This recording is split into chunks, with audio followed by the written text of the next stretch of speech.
If I go to the main perk screen in the game, it looks like there's a lot here. There's definitely a lot, and there's 3 layers to all of them. Okay. And so the first ones are always kind of gimmies because I've debugged into the game. Like I didn't have any of them, but if you just played through the game, you would get most of the first level ones.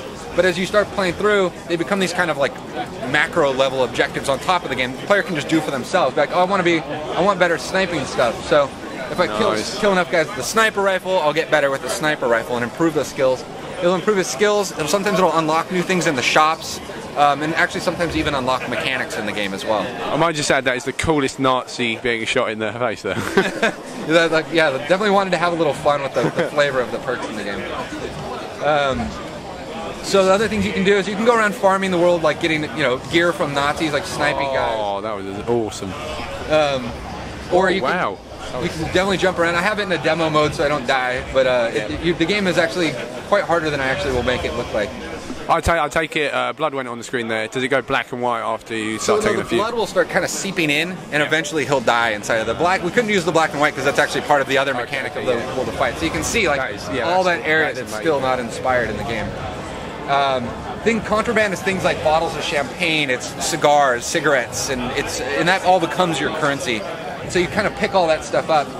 So see, like I picked up a bottle of vodka and a music box, and that becomes my currency. And these crates that you can find too, they'll sometimes have supplies and stuff that you can use as well. I mean, that looked like it was in a crate that's blown open. Is that right? No, I ran over and kicked that crate on. Oh, okay, yeah, I got you. Another like collectible in the game, get all the crates. Yeah, exactly. So and then it'll all show up on the map as well. So now I'll use my Saboteur, so he plants about 30% faster now. Helps him kind of do his day-to-day job of taking this stuff out. With his bag. Look at that bag. Oh. So Sean, like the cover system's all dynamic, like I said. I planted that a little bit close to myself. So basically it created a suspicion area. Like if I'm seen in these areas, it'll basically raise the alarms. So you're going to have to take him out so he doesn't go mental. So he's blowing the whistle. He got the whistle off on me. Oh, dear. So we're in an occupied country, trying to get cool the alarms. You could try to leave the bubble basically with the GTA style. But there's also hiding spots in the world here. Like this one, there's one here.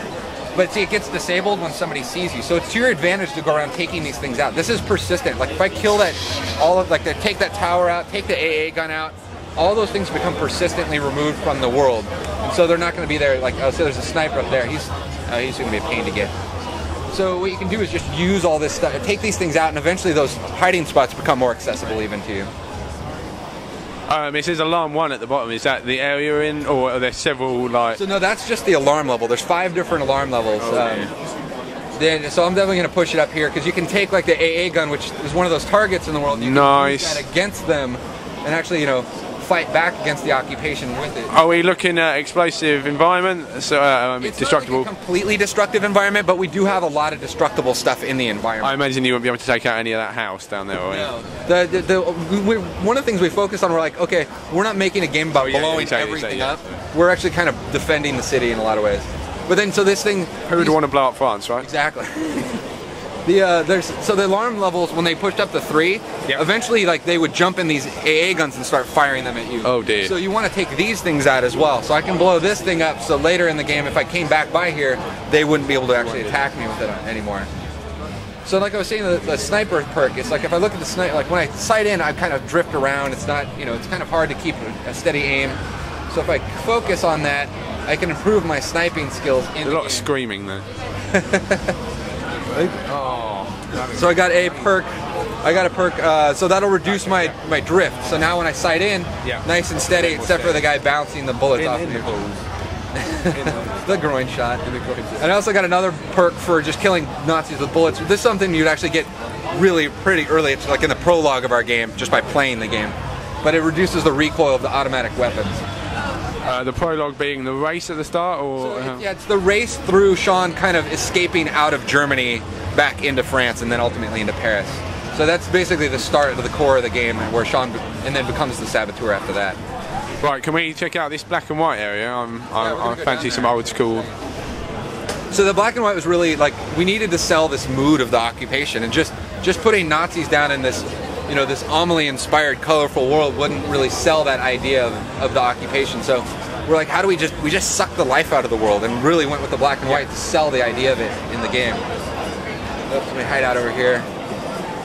So the other thing is kind of this fantasy of the resistance. There's civilians running around, but so resistance will show up in the color areas of the game. Not a lot of them. It's not like a get out of jail free just by pulling over to those spots. You still have to be careful, but you can also call in for resistance backup. So I can call in a car, and so this car will pull up with some resistance members. I've upgraded them a little bit, so they'll last a little bit, but there's not, because I pushed the alarms up to level 3, they probably won't last all that long yet. So at the alarm 3, you can see a lot heavier units. Heavier vehicles are starting to show up with like mounted guns and things like that. The resistance didn't last very long against all that stuff. So you can call them in though, and they'll make like a little nice distraction for you to get out of there, or literally just have them to fight along your side. What other drops can we expect in the game, other than obviously a car full of goons? You can call it in the car of goons, and then there's also just the idea of calling in just a vehicle. Sometimes you just need a vehicle to get the hell out. Get around. So you can call in vehicles as well. And then those can actually be upgraded to have a shop inside of them also. So right now I'm crashing through a checkpoint. This is how we divide Paris into 3 different districts. We call them like soft barricades. Like they're not like hard walls or anything that you're gonna get. Oh, I've got somebody tailing me. Oh, it's a Gestapo vehicle. Actually, that's a cool vehicle. Actually, I'll take that. They're soft barricades, so you can go through them at any given point you want, but you're gonna, basically raise the alarms. Eventually, you'll get papers to actually pass through the areas safely without pissing off the Nazis. Nicely stuff. So wrapping up, what else is there in this game that we haven't been shown today? So, I mean, right now I'm definitely not showing missions, and missions are like I said, trying to really break that typical sandbox mold. One of the last things I'm going to show in here is this idea of, so like our collections mechanic with the towers and stuff, it's about having combat, non-passive kind of gameplay. So we have kind of like paint and sprays almost from GTA, but these are all combat driven, and they focus on the fantasy of the resistance. So what you do is you pull up to these spots that we call fight back zones that you unlock as you inspire areas, that you play through the missions and the color bleeds out. And so these are areas where the resistance will literally fight back alongside of you and push back the alarms. So the vehicles will start, enemy vehicles will keep coming in. Take this one out. It'll help. I think that was your car. It was my car. I'm definitely taking it away out of the Nazi hands. But then there's like, oops, it's gonna blow up.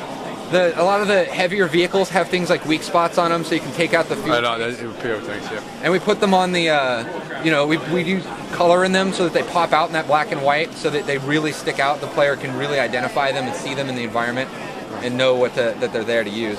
Wicked. So finishing up now, kill some more Nazis though. Kill some more Nazis. As you go, oh, fight back, so success. Push back the alarms, and then resistance will now come back. They're cheers. Ah, okay. And then you got color. And there's a lot of different levels of the alarms. Like you saw, like it's a very basic units, and eventually it pushes up to like the heavier vehicles. And then what'll start showing up are these Terror Squad soldiers, which are heavily armored soldiers we have in the game that have their own specific weapons that we made for the game that are like big over-the-top machine guns, flamethrowers. There's a sniper rifle and a shotgun that are all like over the top. And then from there, it goes to Zeppelins that are flying around the world will start chasing you around and firing. Wow. Yeah, you can blow those up with a rocket launcher if you want. And then eventually planes will start strafing you, so that's a way we can take you out off the rooftops. And then tanks will show up. And then there's a lot of stuff going on here. There's a lot of stuff that goes on, and even just outside of the missions and purely just the sandbox game. And then just more Terror Squad soldiers. There's a lot of different Terror Squad soldiers that all have different kind of weapons and abilities attached to them. Excellent stuff. So when can we expect the Saboteur? So the Saboteur is out in Europe December 4th on the 360, PS3, and PC.